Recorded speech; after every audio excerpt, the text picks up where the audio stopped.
يا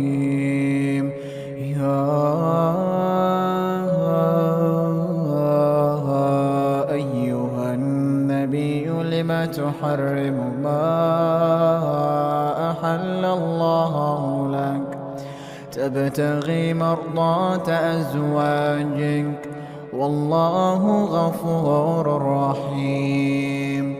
قد فرض الله لكم تحلة أيمانكم والله مولاكم وهو العليم الحكيم. وإذ أسر النبي إلى بعض أزواجه حديثا فلما نبأت به وأظهره الله عليه عرف بعضه وأعرض عن بعض.